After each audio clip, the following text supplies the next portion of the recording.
जय हिंद दोस्तों। History revision का यह आज 7वां वीडियो होगा। इसमें हम लोग अस्थाई बंदोबस्त, रैयतवाड़ी बंदोबस्त एवं महलवाड़ी बंदोबस्त से संबंधित सारे इंपॉर्टेंट क्वेश्चंस को देखेंगे जो एग्ज़ाम पॉइंट ऑफ व्यू से काफ़ी इंपॉर्टेंट हैं। यहाँ से क्वेश्चन हर एक एग्ज़ाम में हर बार पूछ ही लिया जाता है, तो आप इस वीडियो को अंत तक ज़रूर देखें। चलिए हम आज का पहला क्वेश्चन देखते हैं।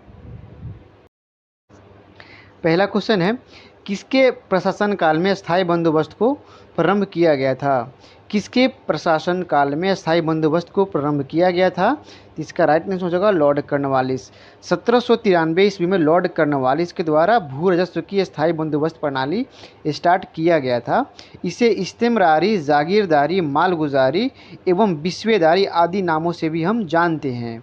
यह जो व्यवस्था है पूरी तरह से बंगाल, बिहार, उड़ीसा एवं उत्तर प्रदेश के वाराणसी के क्षेत्रों में लागू हुआ था।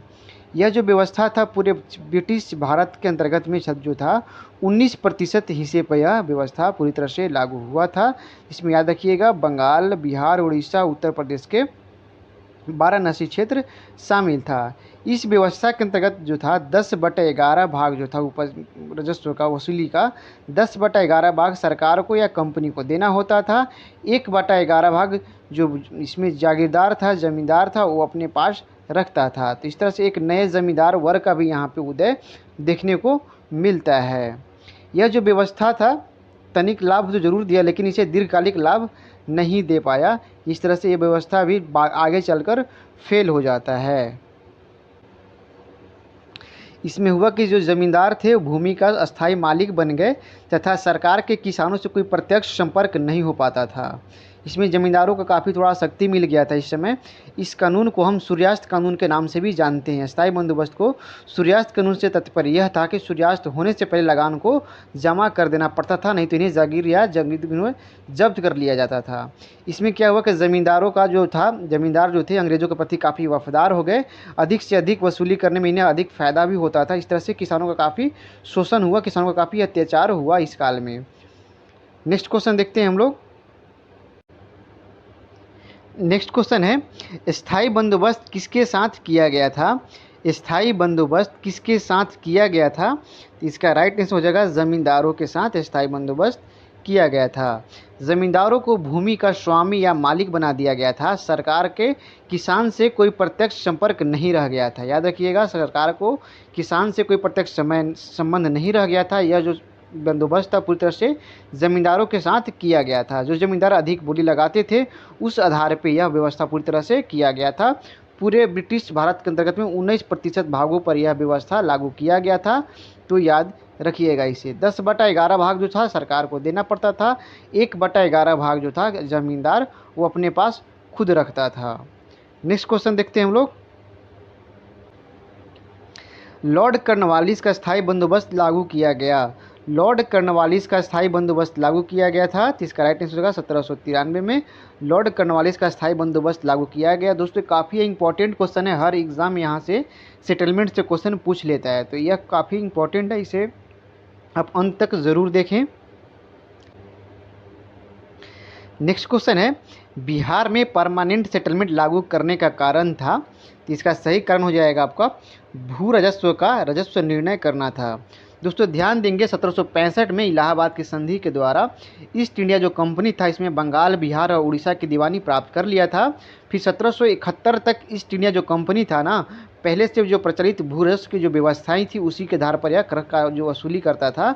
धीरे धीरे कंपनी का जो खर्च क्या था तब बढ़ने लगा था, तो बढ़ने की स्थिति में लोगों ने अधिक वसूली करने का कोशिश किया, अधिक भरपाई करने का कोशिश किया। उसी क्रम में यह नए नए व्यवस्थाओं को अपनाया, नए नए व्यवस्थाएं लागू करने का इन लोगों ने कोशिश किया जिससे अधिक से अधिक कर का वसूली यह कर सके। इसी क्रम में वॉरेन हेस्टिंग्स के द्वारा इजारेदारी व्यवस्था जो था 1772 में पूरी तरह से एक नई व्यवस्था थी, इसमें लागू किया गया था। इस व्यवस्था के जो अंतर्गत में था एक 5 वर्षीय ठेके प्रणाली के तहत में जो सबसे अधिक बोली लगाता था उस व्यक्ति को दिया जाता था। तो इस तरह से काफ़ी कोशिश किए गए थे अंग्रेजों के द्वारा कि किसी तरह अपनी जो राजस्व की जो वसूली है इसे सही से किया जा सके, अधिक से अधिक किया जा सके। तो उसी क्रम में यह परमानेंट सेटलमेंट जो था लॉर्ड कॉर्नवालिस के द्वारा 1793 में लागू किया गया था। नेक्स्ट क्वेश्चन देखते हैं हम लोग। नेक्स्ट क्वेश्चन है, अंग्रेजों ने रैयतवाड़ी बंदोबस्त कहाँ लागू किया था? अंग्रेजों ने रैयतवाड़ी बंदोबस्त कहाँ लागू किया था? इसका राइट आंसर हो जाएगा मद्रास और बम्बई प्रेसिडेंसी में। याद रखिएगा, ये जो रैयतवाड़ी जो व्यवस्था था, इस व्यवस्था के अंतर्गत जो था सरकार ने रैयत अर्थात किसानों से सीधा संपर्क साधा था, सीधा बंदोबस्त किया था। किसानों को भूमि का मालिकाना हक इसमें दे दिया गया था, सीधा एकदम स्वयं सरकार को लगान अदा करने के लिए उत्तरदायी किया गया था। इसमें किसान को था, किसान जो थे सीधे सीधे दम सरकार से अपना लगान जाकर देते थे। तो इसमें किसानों से सीधा संपर्क स्थापित किया गया था, स्थापित करने का कोशिश किया गया था। इस व्यवस्था के आपको याद रख सकते हैं लॉर्ड कर्नल रीड और हेक्टर मुनरो, कर्नल रीड और हेक्टर मुनरो के द्वारा यह व्यवस्था पूरी तरह से लागू किया गया था। तो आप इसे भी ध्यान दीजिएगा। जो यह व्यवस्था वास्तविक में उपज के मात्रा पर ना करके भूमि का जो क्षेत्रफल था उस बेसिस पे यह व्यवस्था को लागू किया गया, तो उस व्यवस्था को तय किया गया था। इसमें एक अच्छी बात यह थी कि जो बिचौलिया व्यवस्था था, जो ज़मींदार हुआ करते थे, उन वर्गों को पूरी तरह से यहाँ पे खात्मा कर दिया गया था, पूरी तरह से यह खत्म हो गए थे। तो ये सारी बात आप ध्यान में दीजिएगा। सरकार ने राजस्व वसूलने के लिए मनमाने ढंग से भू राजस्व का निर्धारण किया तथा किसानों का बलपूर्वक खेत जोतने के लिए बाध्य किया, जिससे क्या हुआ कि लगान का सीमा एक निश्चित कर दिया गया था, जिससे भूमि से अधिक उपज करने के लिए किसान बाध्य हो गए थे। इस स्थिति में भूमि का जो था आपका उपज दिनों पर दिन गिरता गया और किसान भूखमरी के हालात पर आके खड़े हो गए थे। तो दोस्तों याद रखिएगा, कर्नल रीड और हेक्टर मुनरो के द्वारा यह व्यवस्था जो था 1820 में मद्रास, असम, बम्बई प्रेसिडेंसी में पूरी तरह से यह लागू किया गया था। ब्रिटिश भारत के अंतर्गत सबसे ज़्यादा क्षेत्रफल में 51% भाग पर यह व्यवस्था पूरी तरह से लागू हुआ था। तो याद रखिएगा, 51% भागों पे पूरे यह व्यवस्था लागू हुआ था, सबसे अधिक व्यवस्था पे लागू हुआ था। चलिए नेक्स्ट क्वेश्चन देखते हैं हम लोग। नेक्स्ट क्वेश्चन है, निम्नलिखित में से कौन ब्रिटिश शासन के दौरान भारत में रैयतवाड़ी बंदोबस्त के प्रारंभ किए जाने से संबंधित हैं? तो इसका राइट आंसर हो जाएगा 2 और 3। अलेक्जेंडर रीड और टॉमस मुनरो पूरी तरह से रैयतवाड़ी बंदोबस्त से यह संबंधित है। याद रखिएगा, पूरे भारत में 51% भाग पे लागू हुआ था। रैयत मतलब किसान था, इसमें सीधे किसानों से वसूली किया जाता था। किसानों को जो था भूस्वामी या भूमि का मालिक इसमें पुनः स्थापित कर दिया गया था। तो यह इस तरह से काफ़ी इंपॉर्टेंट है। रैयतवाड़ी बंदोबस्त सबसे अधिक भागों पे लागू हुआ था, 51% भाग पे लागू हुआ था। नेक्स्ट क्वेश्चन देखते हैं हम लोग। नेक्स्ट क्वेश्चन है, अंग्रेजों के शासनकाल में भारत के आर्थिक दोहन के सिद्धांत को किसने प्रतिपादित किया था? तो इसका सही जवाब हो जाएगा ड्रेन ऑफ वेल्थ थ्योरी, दादा भाई नौरोजी के द्वारा यह प्रतिपादित किया गया था। यह एक दादा भाई नौरोजी ने इसे परिभाषित किया था कि भारत से धन संपत्ति एवं माल का इंग्लैंड में हस्तांतरण तो हो रहा है, लेकिन उसके बदले में भारत को जो समतुल्य जो आर्थिक और वाणिज्यिक और भौतिक जो प्रतिलाभ होना चाहिए था वो प्रतिलाभ नहीं हो रहा। तो इस तरह से इस सिद्धांत को इन्होंने अफवाह का सिद्धांत कहा था। मतलब भारत से संपत्ति जो जा रहा है, माल जो जा रहा है इंग्लैंड में, उसके बदले जो भारत को जो प्राप्त होना चाहिए था वह पूरी तरह से प्राप्त नहीं हो रहा था। इस तरह से पूरा एक तरह से एक तरफा व्यापार हो रहा है। तो इससे भारत का लाभ नहीं होकर लगभग पूरी तरह से हानि हो रहा है। इस सिद्धांत को प्रतिपादन करने वाले सबसे पहले काफ़ी प्रखर थे यह दादा भाई नौरोजी। दादा भाई नौरोजी ने अपनी लेखों एवं पुस्तकों में इंडिया डेब्ट to India, poverty unBritish rule in India, the wants and means of India तथा on the commerce of India के माध्यम से अफवाह सिद्धांत को प्रतिपादित किया था। याद रखिएगा, सबसे बड़ा सर्वाधिक प्रखर प्रतिपादक थे यह आर्थिक दोहन सिद्धांत का दादा भाई नौरोजी। नेक्स्ट क्वेश्चन देखते हैं हम लोग।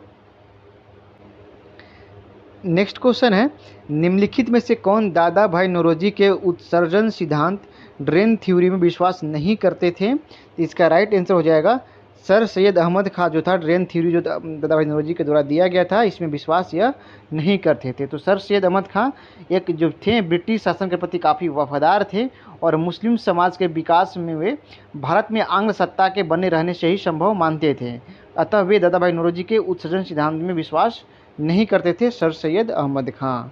नेक्स्ट क्वेश्चन देखते हैं। नेक्स्ट क्वेश्चन है, ब्रिटिश हाउस ऑफ कॉमन्स में चुने जाने वाले दादा भाई नौरोजी प्रथम भारतीय थे जिन्होंने इस दल के टिकट पर चुनाव लड़ा था। इसका राइट आंसर हो जाएगा उदारवादी दल। याद रखिएगा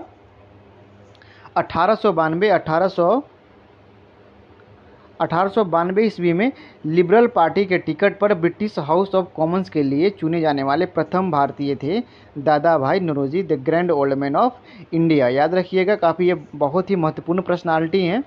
धन निष्कासन के सिद्धांत दादा भाई नौरोजी के द्वारा दिया गया था। काफ़ी यह प्रखर मतलब सर्वाधिक प्रखर प्रतिपादकों में से एक थे यह दादा भाई नौरोजी।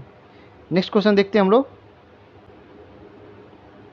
नेक्स्ट क्वेश्चन है, किसने यह विचार किया था कि भारत में ब्रिटिश आर्थिक नीति घिनौनी है। याद रखिएगा, यह जो स्टेटमेंट था कार्ल मार्क्स के द्वारा दिया गया था कि ब्रिटिश आर्थिक नीति घिनौनी है।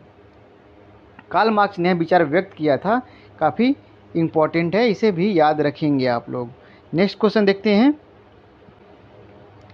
नेक्स्ट क्वेश्चन है, दक्षिण भारत में सिंचाई व्यवस्था का अग्रदूत किसे माना जाता है। दक्षिण भारत में सिंचाई व्यवस्था का अग्रदूत किसे माना जाता है। ये हो जाएगा आपका सर आर्थर कॉटन के द्वारा इन्हें हम मानते हैं। सर आर्थर कॉटन ब्रिटिश सिंचाई अभियंता थे। इन्होंने दक्षिण भारतीय राज्य में सिंचाई व्यवस्था हेतु उल्लेखनीय कार्य किए थे, इसलिए सर आर्थर कॉटन को दक्षिण भारत में सिंचाई व्यवस्था का अग्रदूत के रूप में हम जानते हैं। याद रखिएगा। नेक्स्ट क्वेश्चन है, आर्थिक तौर पर 19वीं शताब्दी में भारत पर अंग्रेजी शासन का एक परिणाम था। इसका सेंस होगा भारत में कृषि का वाणिज्यीकरण हो रहा था। याद रखिएगा, कृषि काफ़ी यहाँ पे उस टाइम में 19वीं शताब्दी में वाणिज्यीकरण होने लगा था। नेक्स्ट एक बंदोबस्त छूट रहा था, उसे भी हम लोग कर लेते हैं। महलवाड़ी पद्धति या महलवाड़ी बंदोबस्त। याद रखिएगा, महलवाड़ी बंदोबस्त जो है दोस्तों 1819 में किया गया था। इसके जो प्रतिपादक थे हॉल्ट मैकेंजी एवं मार्टिन बर्ड के द्वारा महलवाड़ी बंदोबस्त को लागू किया गया था। यह जो बंदोबस्त था पूरी तरह से पंजाब, मध्य प्रांत एवं पश्चिमी यूपी के क्षेत्रों में लागू किया गया था। यह जो बंदोबस्त था पूरे गांव या महल के ज़मींदारों या उन प्रधानों से लिया जाता था जो सामूहिक रूप से गांव के महल में या प्रमुख होते थे। महल मतलब गांव से संबंधित है, महल मतलब गांव होता है। याद रखिएगा, ये गांव से मतलब ये जो कर व्यवस्था था पूरी तरह गांव के जो प्रधान होता था उस टाइम के जो मुखिया होता था उस वैसे लोगों से यह बंदोबस्त पूरी तरह से तय किया जाता था। संपूर्ण गाँव के उत्पादन के आधार पर यह बंदोबस्त किया जाता था। महल मतलब मुखिया या प्रधान को इसमें अत्यधिक शक्ति दे दिया गया था। महल मतलब मुखिया गांव के जो प्रधान हुआ करता था उनसे यह काफ़ी शक्ति दे दिया गया था, उनसे यह बंदोबस्त किया जाता था। वह एक तय रकम को एक निश्चित समय के अंतर्गत उन्हें देना होता था। याद रखिएगा, महल मतलब गांव से संबंधित है। हॉल्ट मैकेंजी एवं मार्टिन बर्ड के द्वारा करीब ब्रिटिश भारत के अंतर्गत 30% भाग पे यह लागू हुआ था। याद रखिएगा, स्थायी बंदोबस्त 19% भाग पे लागू हुआ था। रैयतवाड़ी सबसे ज़्यादा हो जाएगा, 51% भाग पे रैयतवाड़ी बंदोबस्त को लागू किया गया था। वहीं महलवाड़ी की बात करेंगे तो यह लगभग 30% भागों पे लागू किया गया था। याद रखिएगा, अंग्रेज़ों का मूल उद्देश्य था जो मतलब बंदोबस्त करने का क्यों जरूरत पड़ा भैया इनको, इन्हें जरूरत इसलिए पड़ा क्योंकि यह अधिक से अधिक भू राजस्व को वसूली करना चाहते थे, भू राजस्व को हड़पना चाहते थे, अपनी आय में वृद्धि करना चाहते थे तथा किसानों की भलाई से इनका कोई संबंध नहीं था। ना इन्हें उपज से खेतों की उपज बढ़ाने से कोई इनका तत्पर संबंध था, कुछ भी नहीं था। इस कारण क्या हुआ कि भारतीय कृषकों का जो स्थिति था दिनों पर दिन गिरता गया, कंगाली की ओर चला गया और भारतीय कृषि पूरी तरह से बर्बाद करके इन लोगों ने छोड़ा था। तो इस तरह से यह जो 3 बंदोबस्त है, परमानेंट सेटलमेंट, रैयतवाड़ी बंदोबस्त और महलवाड़ी बंदोबस्त, यह काफ़ी इंपॉर्टेंट है, आप इसको याद रखेंगे। यहाँ से क्वेश्चन हर बार पूछता है। चलिए एक बार मैं फिर से रिवीजन करवा देता हूँ। अस्थायी बंदोबस्त 1793 में किया गया था। यह पूरे ब्रिटिश भारत के अंतर्गत 19% भागों पे लागू किया गया था। बंगाल, बिहार, उड़ीसा, यूपी के बनारस क्षेत्रों में यह पूरी तरह से लागू किया गया था। इसे स्तंभरारी, जमींदारी एवं विश्वेदारी आदि नामों से हम जानते हैं।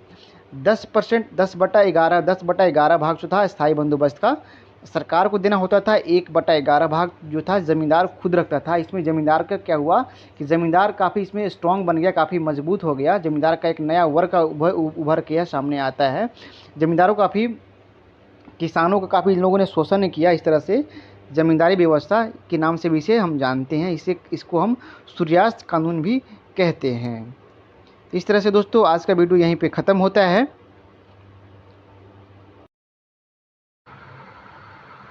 थैंक यू दोस्तों। वीडियो अच्छा लगा हो तो लाइक सब्सक्राइब भी कर दें। फिर कल मिलते हैं नेक्स्ट वीडियो में, तब तक के लिए all the best. Thank you so much.